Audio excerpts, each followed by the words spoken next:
So the United Nations is warning that Gaza is on the brink of the abyss, as they said, with fuel supplies rapidly running dry, hospitals out of medicines and basic aid. As the US Secretary of State Anthony Blinken launches a last round of shuttle diplomacy, flying into Tel Aviv after meeting Egyptian leaders, Israel appears ready to launch an offensive on the Gaza Strip by air, land and sea. This morning, though, confusion surrounding the status of this key crossing Rafah from Gaza into Egypt, despite Mr Blinken saying an accord had been reached with Israel. The IDF, meanwhile, says it believes there are 199 hostages still being held in Gaza by Hamas. We've got GBNews Home and Security Editor Mark White in the studio who can bring us the very latest. So, Mark, let's start with this Rafah crossing, because it does seem to be quite a confusing situation. Egypt is saying that Israel is not cooperating with getting aid in. Well, that's Egypt's point of view. I don't know what Israel has said in response to that.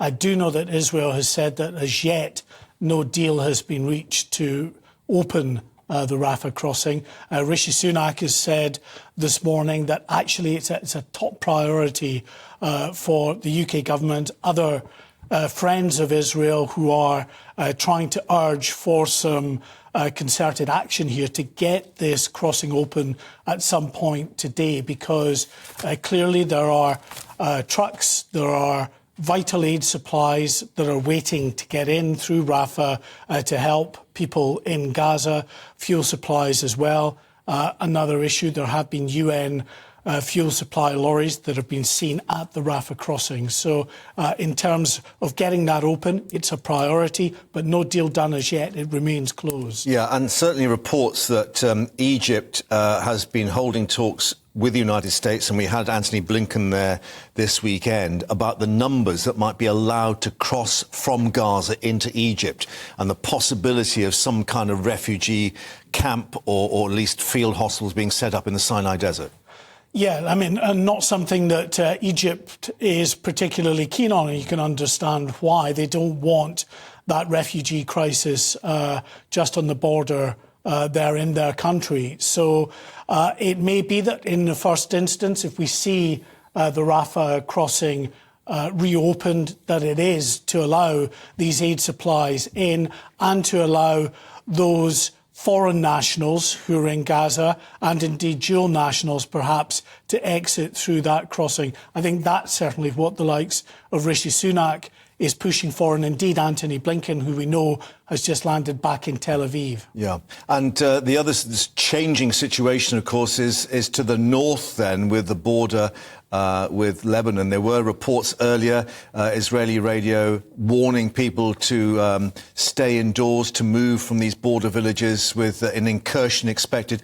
That now appears to have been a false alarm, but it does indicate just how febrile the atmosphere is. Yeah, I mean, I think what is true is it's very tense, and there have been sporadic incidents that have taken place over recent days, both in terms of fire that's come from southern Lebanon into northern Israel.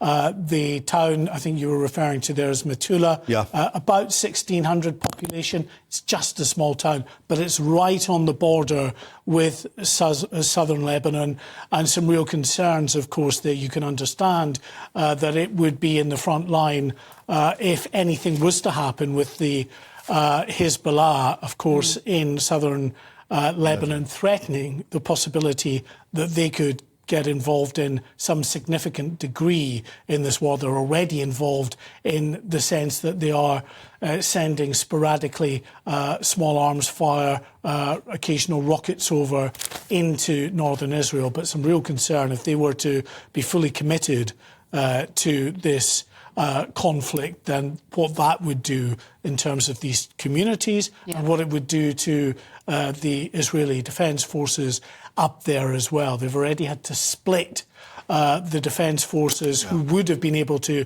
concentrate on the operation to go into Gaza, to reinforce their northern flank because of the very real concerns about another a wider conflict. A wider conflict and that front opening up as well. So Anthony Blinken, US Secretary of State, he is back in Israel. I mean, he's been so busy. He's been all over the Middle East, hasn't he, trying to bring some pressure to bear.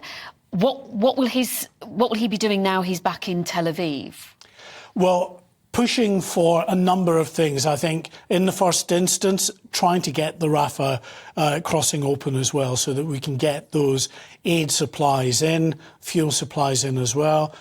Israel will need reassurances and plans in place to try to ensure that any fuel and other material that might come in through the Rafah crossing doesn't find its way into the hands of Hamas. And inevitably, I think some of it will. And that is what greatly concerns Israel. So it's a very complicated picture on the ground. The other thing which is clear, I think, from the likes of Anthony Blinken and the work that he's doing, from all the allies of Israel who are showing, of course, very publicly support for Israel, I think behind closed doors, in conversations with the Israeli government, they are trying to ensure that as Israel pushes forward with what will be an inevitable ground invasion, an air attack and a maritime incursion as well, that when that happens,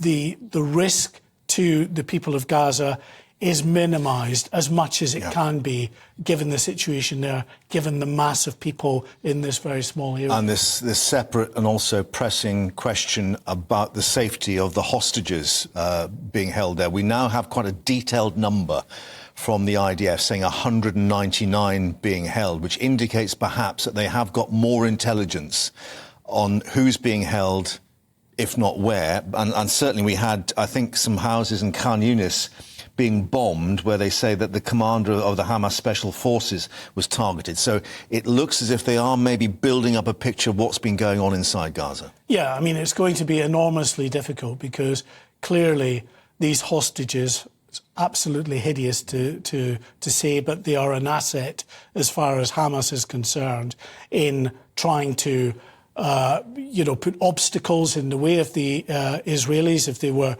in a position to try to move in any significant numbers to Gaza. They're also a bargaining chip, of course, further down the road if Hamas is looking to broker some kind of a deal with Israel. We don't know, of course, where these 199 reported hostages are being held. And they are thought to include some British nationals. Yeah, well, maybe 10. Multiple nationalities represented that included, we are told, a number of around 10 that the British government say is dead, missing, unaccounted for. So we don't know exact numbers as far as the British government is concerned, except, at least 10, we think. What do we know about Gaza? Because clearly there have been previous operations, 2008, 2014. That last one, I think 166 Israeli soldiers lost their lives, where Hamas was clearly very prepared for what they're going to do. I mean, we can see the sort of urban concentration, very small, crowded streets, and vantage points where snipers can sort of get into these towers and so on. But then underground, this subterranean world they've talked about, where the rockets are kept, where they have command and control bunkers. Presumably the Israelis, again, are trying to establish how much of that is functional at the moment. Yeah, I mean, for our television viewers looking at the pictures there of Gaza City itself, it is, if not the most, then certainly one of the most densely packed cities in the world. 500,000 or so in central Gaza City itself. Now, we know that hundreds of thousands... Maybe up to 600,000 have left and headed south. But in that sort of wider Gaza area, there's still hundreds of thousands who have remained. They are under pressure to remain from Hamas. That is clear. Many people will want to remain because they don't want to leave. They don't want to cede their city as they see it to the Israelis as well. And there are others who are just not capable of leaving because they're elderly and infirm, they're seriously ill in some of the hospitals, in Gaza City itself. So it's very difficult. And as you said, you talked about the tunnels. Hundreds of miles of tunnels have been dug by Hamas over recent years. The Israeli know about, many of these tunnels. They've been blowing up in recent days, a number of these tunnels, but there's many others that inevitably they will not know about. And that really just makes it much more complicated in getting in there and fighting what will be very messy, very bloody, hand-to-hand combat. These are the tunnels being bombed by the Israeli military. Yes, and these tunnels are used, of course, to transfer these Hamas terrorists from one area to another. They can pop up in one part of the city and in another. They're used to store many of the rockets and the firing systems that pop up in different parts of Gaza targeting Israel. And they're also believed, some of them, to be used to house some of the hostages. Do we know how big Hamas is? How many Hamas terrorists are in Gaza? Tens of thousands. Right. And of course, we know that the horrific attacks that took place in southern Israel on the 7th took place with at least 2,000 Hamas fighters, and many of those have since been killed. Yeah. But there are thousands of others who are still in that territory, and many other who we class, I suppose, as civilians, who will take up arms against Israel. And suggestions that those involved in the incursion over the border would have been effectively special forces, if you like. I think Nukhba is the brigade that they, and Al-Quds is the military wing, i.e., despite being a proscribed terrorist organisation, they even have a tiering, if you like, of these sort of forces and those who maybe are fanatical in their approach. Yeah. Well, in the same way that, ISIS and Al-Qaeda, at the height of their terror reigns, were very sophisticated in the kind of the instruction and the training that they gave their terrorists. Hamas has, on a larger scale, it has to be said, been able to do the same. And clearly what happened on the 7th of October required a lot of coordination, a lot of expertise in terms of their ability to fly these paragliders in, to go on motorbikes two at a time in, the sort of the vehicles that were sort of partially armoured that they used to smash their way through the border fences as well. All of that training had to take place over a period of time. Absolutely, and even more disturbing is the suggestion that children are being trained as terrorists. Yeah, very sadly, pictures have come out. Some of those Hamas terrorists that were killed by Israel, the GoPros that they were carrying for propaganda reasons, because they were filming them and then, of course, either transmitting them back live or actually later going to be transferring them and then put out as propaganda. The Israelis had looked back at some of the images, and some of those images showed very clearly children that were being trained up to carry weapons. That's what I mean in terms of, it's not necessarily the hardened Hamas terrorist fighters that are going to be there to meet Israeli forces when they go into Gaza. There will be many in the population there that will probably be willing or even forced to take up arms against the IDF. Yeah, and of course the questions as to whether this will spread into a wider conflict across the Middle East and the repercussions of that. Mark, for the moment, thank you.